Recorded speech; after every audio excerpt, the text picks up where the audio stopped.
کیوں؟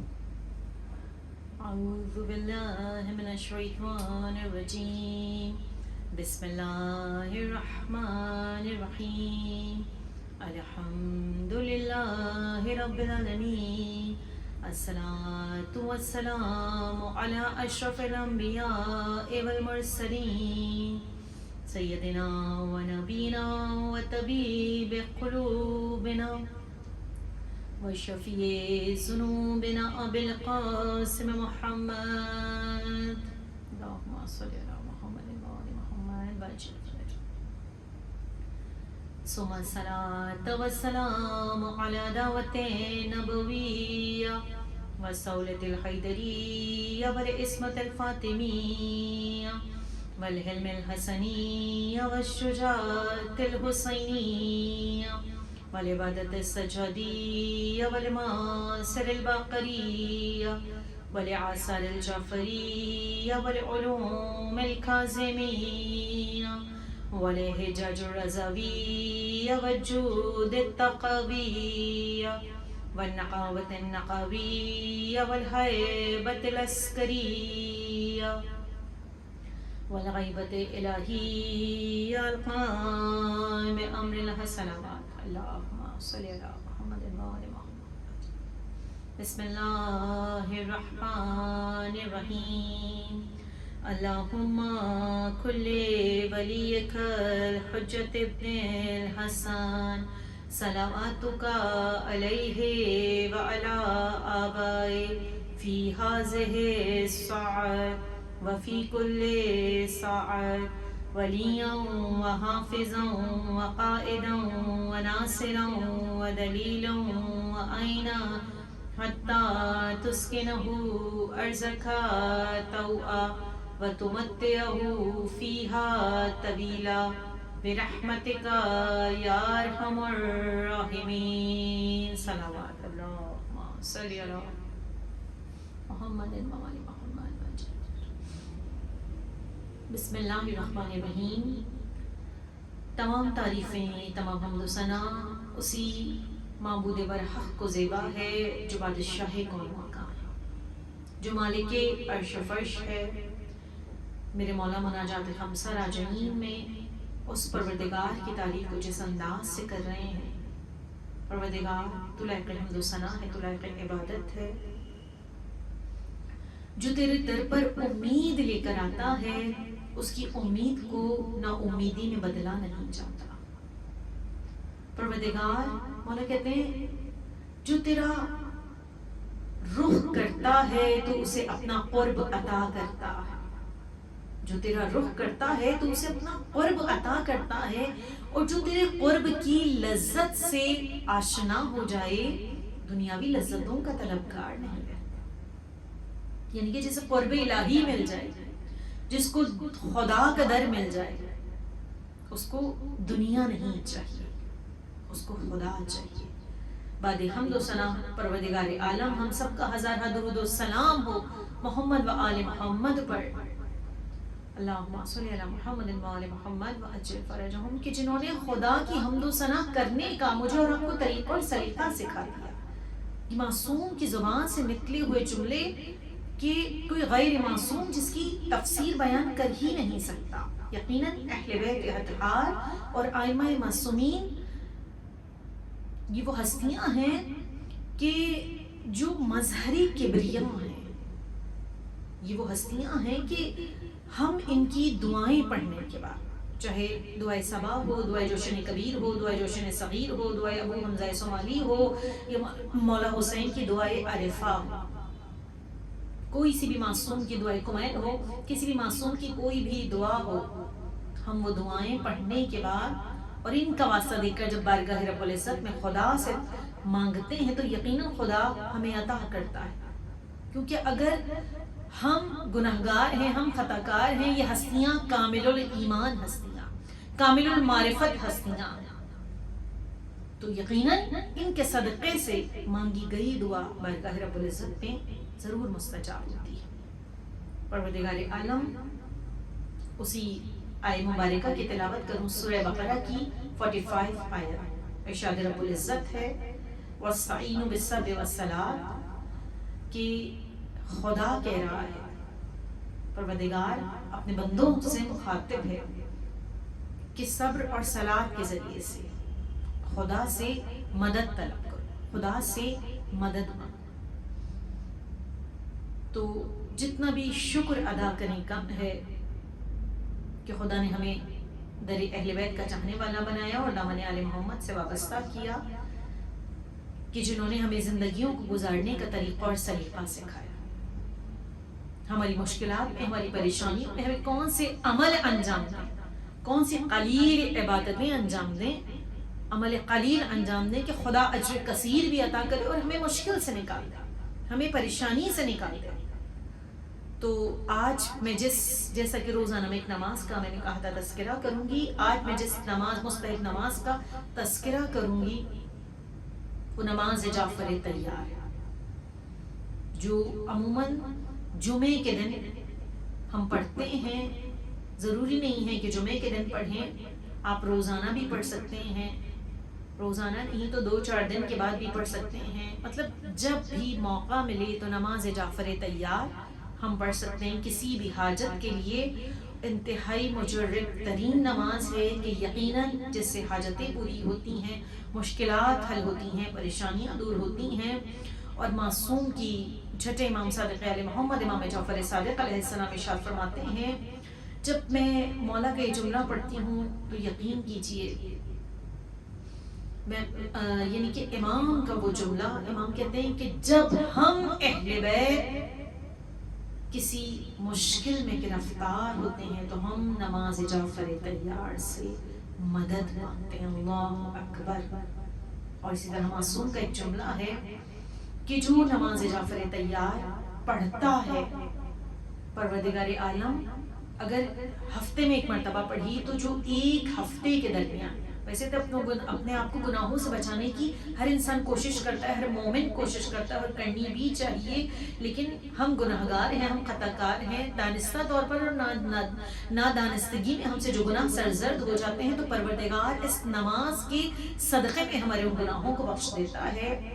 آپ کو مستحب نمازوں میں، مفاتیح الجنان میں اور اس سب میں اس کی ترکیب مل جائے گی، جیسا کہ سب جانتے ہیں کہ سورہ الحمد کے بعد 4 رکعت نماز ہے اور 2 رکعت کر کے پڑھنی ہوتی ہے۔ سورہ الحمد کے بعد دوسرا سورہ، یعنی کہ 4 رکعت میں الگ الگ سورہ ہے، اور تسبیحات اربع، یعنی کہ ہر 2 رکعت میں 300 مرتبہ تقریباً تسبیحات اربع ہے، کہ جب ہم سورہ الحمد کے بعد جو سورہ پڑھیں اس کے بعد 15 مرتبہ تسبیحات اربع، رکوع میں جائیں 10 مرتبہ، رکوع سے کھڑے ہوں 10 مرتبہ، سجدے میں جائیں 10 مرتبہ، سجدے سے سر کو اٹھائیں، سجدہ اول سے سر کو اٹھائیں 10 مرتبہ، پھر دوسرے سجدے میں جائیں 10 مرتبہ، پھر سر کو اٹھائیں 10 مرتبہ، اسی طرح سے دونوں رکعت میں پڑھنی ہے، اور پھر اس کے بعد 2 رکعت، یعنی کہ الگ الگ 2 رکعت کی نیت کرنی ہوتی ہے۔ تو اس طرح سے ایک رکعت میں 300 مرتبہ یہ تسبیحات اربع یعنی کہ ہمیں پڑھنی ہوتی ہے، جو کہ نماز جعفر طیار کے نام سے منسوب ہے، اور یقیناً ان کے صدقے میں ہماری حاجتیں پوری ہوتی ہیں۔ کون ہیں جناب جعفر؟ مولا کائنات علی ابن ابی طالب کے بڑے بھائی، کہ جن کے لیے جناب رسول خدا احمد مجتبی محمد مصطفیٰ ارشاد فرماتے ہیں، کہتے ہیں کہ کیونکہ یہ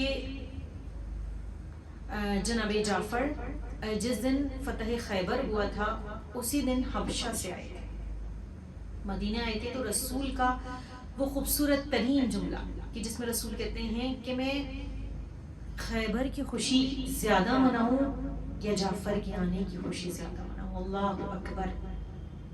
اللہ کے رسول کے نزدیک اتنا بلند ترین مقام، تو یقیناً میں نے کہا ہم جتنا بھی شکر ادا کریں کم ہے کہ ہم اہل بیت اطہار کے چاہنے والے ہیں، اور یہ مجالس عزا، یہ فرش عزا ہمارے لیے بہترین درسگاہ حسین ابن علی ہے، یہ اس فرش عزا کا صدقہ ہے۔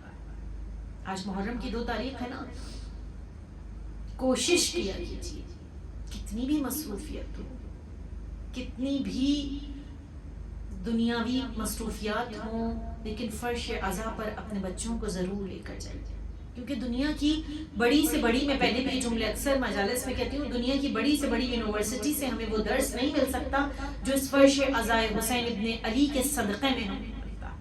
ایک جملہ بھی اگر ہم اپنے دامن میں سمیٹ کے اٹھ جائیں تو ہمارے دین اور دنیا دونوں سے ہمارا یقین کامل ہے کہ اس فرش عزا پر ایسی ہستیاں بیٹھی ہوئی ہوتی ہیں. اس فرش عزا کا صدقہ ہے، اس فرش عزا کا صدقہ ہے. اور جہاں مجلس سید الشہداء برپا ہوتی ہے وہ مقام حرم سید الشہداء کا درجہ رکھتا ہے، حرم امام حسین کا درجہ رکھتا ہے. اللہ اکبر.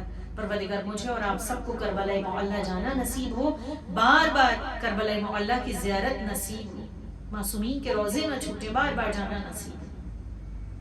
وہ کربلا کہ میں کہتی ہوں کہ ہر نبی نے مصیبتیں اٹھائیں، ہر نبی نے پریشانیاں اٹھائیں، مشکلات اٹھائیں، لیکن علی و فاطمہ کے لال حسین ابن علی نے جب سرزمین کرب و بلا پر قدم رکھا تو میں کہتی ہوں کہ کرب کو چیرا. دو لفظوں سے بنا ہے، کرب اور بلا. کرب و بلا، کرب کو چیرا اور بلا کو ٹال دیا. اب نہ کرب رہا نہ بلا بلا رہی، بلکہ قیامت تک کے لیے کرب و بلا شفا ہی شفا بن گئی. قیامت تک کے لیے کربلا کی مٹی شفا بن گئی. ہمارا سلام ہو اس حسین ابن علی پر کہ جس نے سرزمین کرب و بلا کو معلی بنا دیا، جس نے کربلا کی خاک کو خاک شفا بنا دیا. ہمارا سلام حسین، اس حسین ابن علی پر، وہ حسین کہ جو عظمتوں میں گھرا، جو بادشاہ عرش و فرش ہے. کرب و بلا کہ جس کے لیے میرے اور آپ کے پانچویں امام امام محمد باقر علیہ السلام ارشاد فرماتے ہیں، اللہم صلی علی محمد و آل محمد وعجل فرجہم.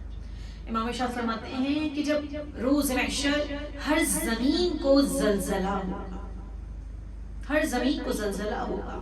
امام باقر کہہ رہے ہیں جو سرزمین کرب و بلا کا ٹکڑا کہ جس کو میرے اور آپ کے مولا نے خریدا تھا، وہ ٹکڑا جو حسین ابن علی کی ملکیت ہے، وہ ٹکڑا مکمل عرش پر اٹھا لیا جائے. اس میں انبیاء و مرسلین ہوں گے، حسین ابن علی کے چاہنے والے ہوں گے. اس لیے اس فرش عزا پر بیٹھ کر دعا کیا کر، پروردگار موت برحق ہے، لیکن دنیا کی کسی گوشے میں بھی دم نکلے، ہماری یہ تمنا ہے، ہماری یہ تڑپ ہے، ہماری یہ خواہش ہے، ہماری یہ آرزو ہے کہ ہمارا یہ گناہگار جسد خاکی کربلا پہنچ، ہماری روح کربلا پہنچ. جو کربلا میں دفن ہو جاتا ہے وہ حسین کا مہمان بن جاتا ہے. ایسا ہی ہے نا. امام باقر کہہ رہے ہیں کربلا کا ٹکڑا مجسم عرش پر اٹھا لیا جائے گا. ہر جنت کا ہر طبقہ ستاروں کی مانند چمک رہا ہوگا، روشن اور چمکدار ہوگا. بہت سارے طبقات ہیں نا جنت کے، لیکن امام باقر کہتے ہیں جو کربلا کا ٹکڑا ہے وہ کوکب دری کی مانند چمک رہا ہوگا. لوگ تمنا کریں گے، حسرت کریں گے، کاش ہم اس طبقے میں ہوتے جو حسین کی جاگیر، جو حسین ابن علی کی ملکیت، وہ عظیم ترین سرزمین. میں نے کہا حسین ابن علی نے کہ جس کو معلی بنا دیا. دیکھیے مکہ خدا کا حرم ہے، خدا کا حرم ہے نا، تو ہم کیا کہتے ہیں؟ بہت مکرم ہے، مکہ مکرمہ ہے. مدینہ رسول کا حرم ہے، مدینے میں رسول کا حرم ہے، تو مدینہ منورہ ہے. جو خدا کا حرم ہے وہ مکرمہ ہے، جو رسول کا حرم ہے وہ منورہ ہے، جو علی کا حرم ہے وہ اشرف ہے، نجف اشرف ہے. اسی طرح سے جو امام ہر سرزمین کو کچھ نہ کچھ نام دیا گیا ہے. امام رضا جہاں پر موجود ہیں، پروردگار اس فرش عزا کے صدقے میں مجھے اور آپ سب کو مشہد مقدس جانا نصیب. مشہد کی زیارت کرنا نصیب، جو جہاں امام رضا ہے وہ مشہد مقدس ہے، لیکن خدا نے ایک اپنے عرش کو معلیٰ کہا ہے اور ایک کربلا کو معلیٰ، ایک کربلا معلیٰ۔ خدا کا عرش عرش معلیٰ ہے اور حسین کی سرزمین کربلا معلیٰ ہے۔ تو پروردگار ہم سب کو جانا نصیب کرے، بار بار کربلا کی زیارت کرنا نصیب کرے، کربلا کا مولا بار بار زوار بنا دے، جو ایک مرتبہ مولا کے روضے کی زیارت کر کے آتا ہے۔ جعفر شستری اپنی کتاب میں لکھتے ہیں کہ جب بس 2 جملے، اور آج کربلا کا تذکرہ میں اس لیے کر رہی ہوں کیونکہ آج محرم کی 2 تاریخ ہے، ذہنوں میں آ گیا۔ بس 2 جملے بیان کروں کہ جعفر شستری اپنی کتاب میں لکھتے ہیں، اس وقت بھی میں کہتی ہوں پوری دنیا سے لاکھوں کی تعداد میں، کروڑوں کی تعداد میں ماشاء اللہ سے جوق در جوق لوگ کربلا معلیٰ عاشورہ کے لیے روانہ ہو چکے ہیں، روانہ ہو رہے ہیں، جا رہے ہیں اور جانے والے ہیں۔ خدا ہم سب کو جانا نصیب۔ تو جعفر شستری اپنی کتاب میں لکھتے ہیں کہ جب کوئی زوار غسل زیارت کر کر اپنے گھر سے زیارت کربلا کے لیے نکلتا ہے، ابھی اپنے گھر سے نکلا ہے، اس کی ایک جانب جناب رسول خدا ہوتے ہیں اور دوسری جانب مولا کائنات ہوتے ہیں۔ رسول اللہ کہتے ہیں خدا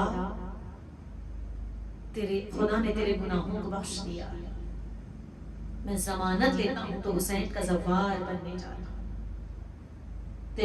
تجھے شفاعت نصیب ہوئی۔ مولا کائنات کہتے ہیں جیسے جیسے قدم اٹھاتا جائے گا تیرے قدم بڑھتے چلے جائیں گے، خدا تیرے گناہوں کو بخشتا چلا جائے گا، یہاں تک کہ سرزمین کربلا پہ ایک زوار پہنچتا ہے۔ کہتے ہیں کہ روایات میں ملتا ہے زواری کے وقت امام حسین کے روضے کی زیارت کرتے ہوئے جتنے پسینے کے قطرے زمین پر گرتے ہیں، خدا ایک قطرے سے اس عزرا اس زوار کے ایک قطرے سے 70,000 ملائکہ کو خلق کرتا ہے جو اس زوار کے لیے استغفار پڑھتے رہتے ہیں، استغفار پڑھتے رہتے ہیں۔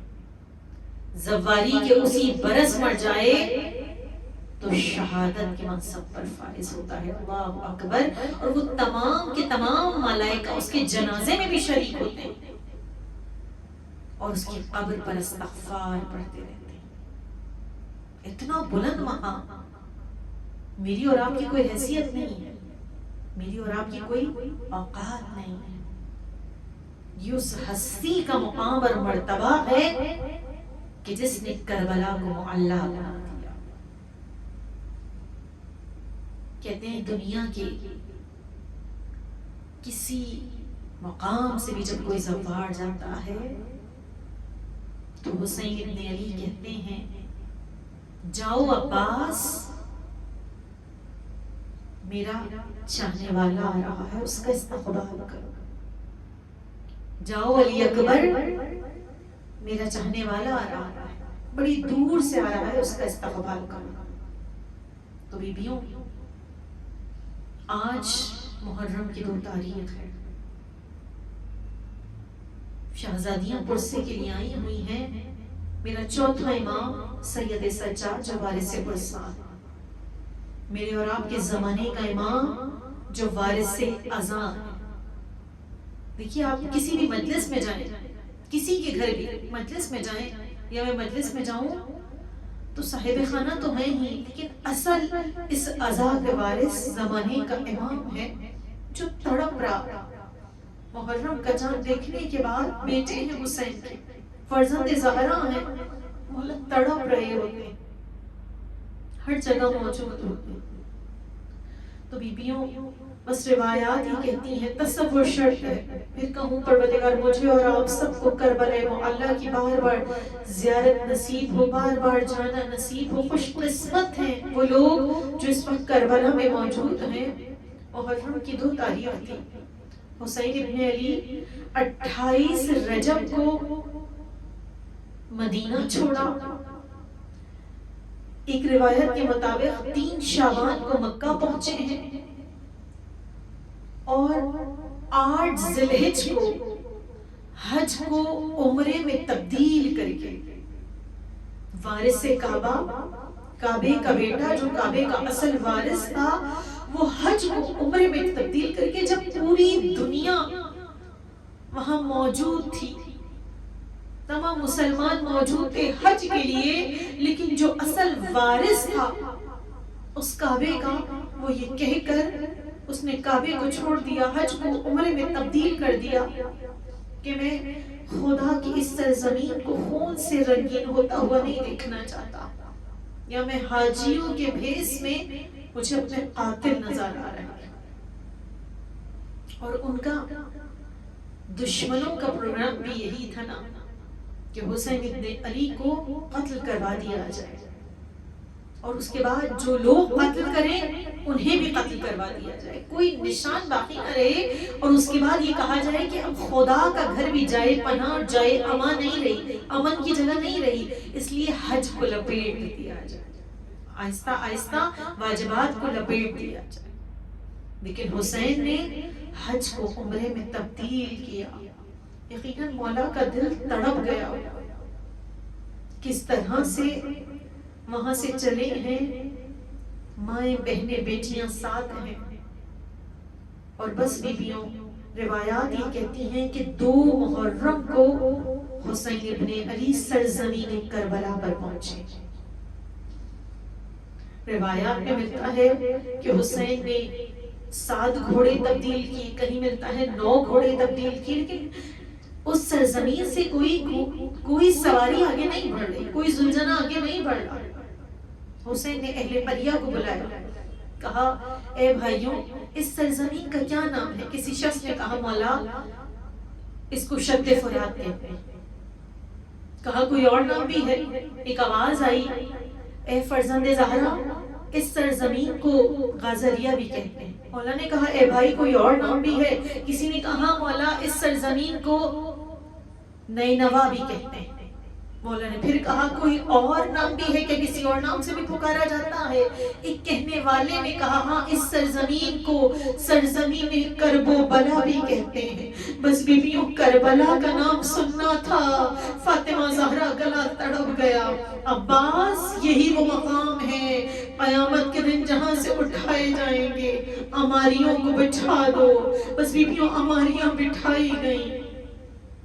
مولا کی چاہنے والی بہن زینب تصور شرط ہے یہی محرم کی 2 تاریخ تھی جو میرا اور آپ کا مولا سرزمین کرب و بلا پر قدم رکھا.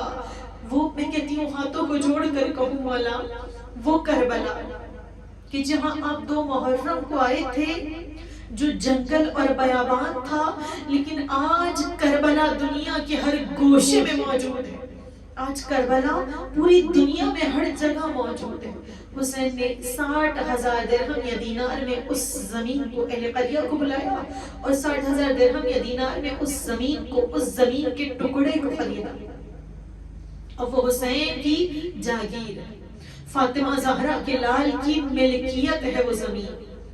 حسین نے خریدنے کے بعد اہل قریہ سے کہا میں اسے تمہیں واپس ہبا کر رہا ہوں، میں تمہیں واپس دے رہا ہوں.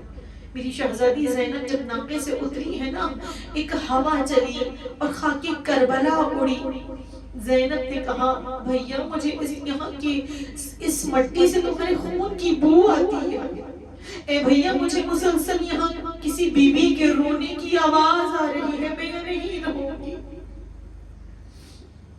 اے میرے ماں جائے مجھے یہاں سے لے چل. حسین خاموش ہے. اہل قریہ سے اس سرزمین کو خریدا اور کہا میں تمہیں واپس ہبا کر رہا ہوں، یعنی کہ واپس لوٹا رہا ہوں، لیکن میری 3 شرائط. اے بھائی میری پہلی شرط یہ ہے اس سرزمین پر زراعت نہیں ہوگا، سب نے کہا فرزند رسول جیسا آپ کا حکم. کہا میری دوسری شرط یہ ہے ہماری قبریں یہیں بنائی جائیں گی, اسی جنگل میں بنائی جائیں گی.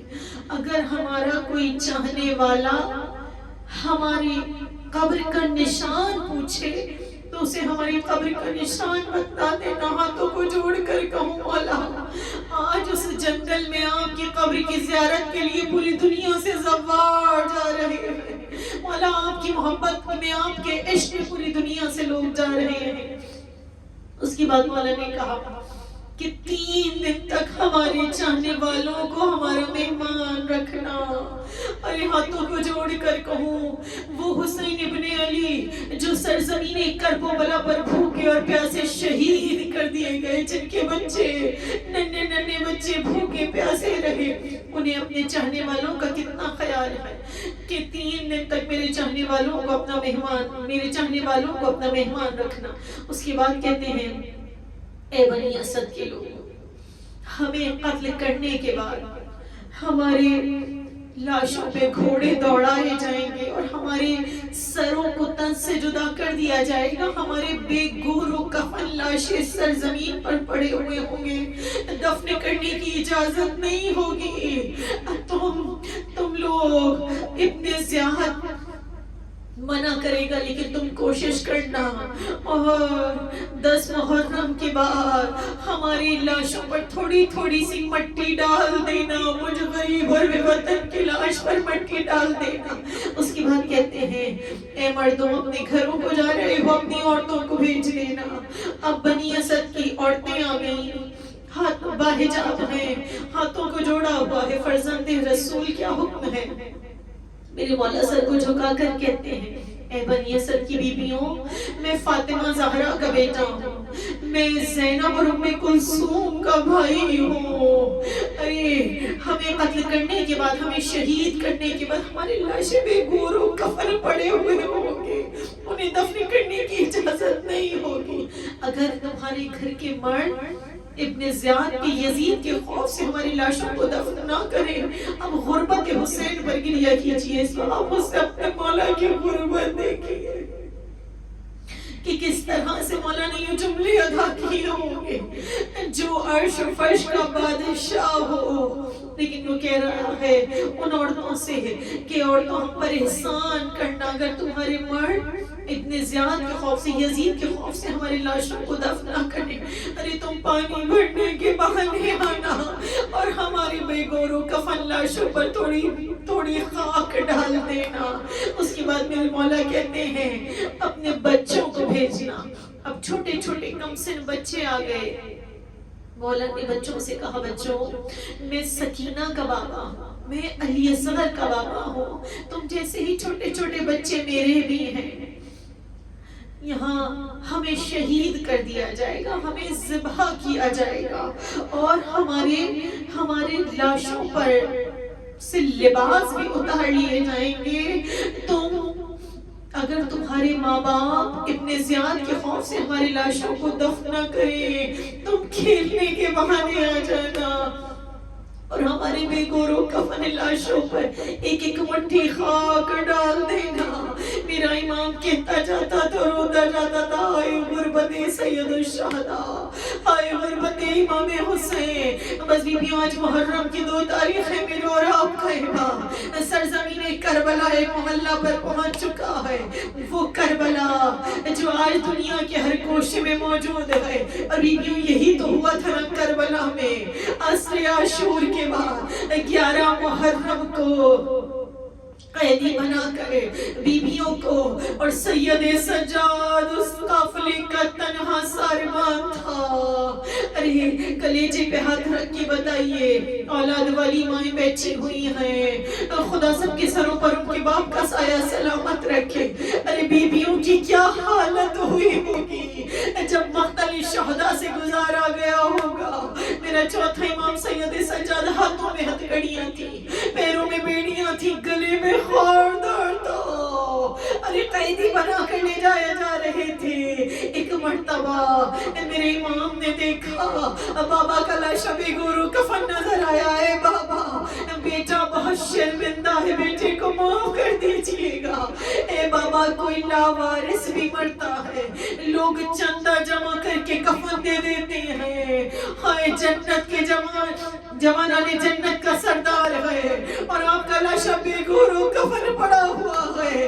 اے بابا بیٹا بہت شرمندہ ہے، بے آپ کے لاشے کو بے گورو کفن چھوڑ کر جا رہا ہے۔ بیبیوں دستور زمانہ ہے، اگر کسی کا کتنا بھی چاہنے والا باپ دنیا سے گزر جائے، جس کے بیٹے موجود ہوتے ہیں نہیں بھی ہوں تو جو عزیز و اقارب ہوتے ہیں سب سے پہلے غسل و کفن کا انتظام کرتے ہیں۔ ہائے سی غربت سید سجاد، ارے کیا کہے، اے بابا معاف کر دیجئے گا۔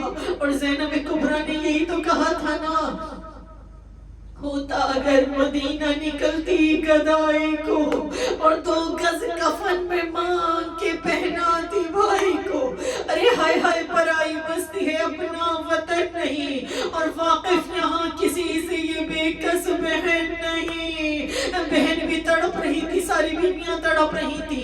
میں کہتی ہوں جب سید سجاد تڑپ رہے ہوں گے آواز آئی ہوگی، اے سید سجاد یہ خدا وحدہ لا شریک کا وعدہ ہے۔ آج تو تمہارے بابا کو کفن نہ ملا، بابا کا لاشا بھی گورو کفن ہے، لیکن قیامت تک چاہنے والے تمہارے بابا کے روزے کا کفن پہنیں گے۔ بیبیوں یہی وجہ ہے آج کوئی کربلا جاتا ہے، کچھ لائے یا نہ لائے لیکن کربلا سے کفن ضرور لے کر آتا ہے۔ میں کہتی ہوں ایک بے کفن کے روزے کا اعجاز دیکھیے، ایک بے کفن کے روزے کا اعجاز دیکھیے۔ ارے دنیا یہ چاہتی ہے کفن کربلا کا ہو۔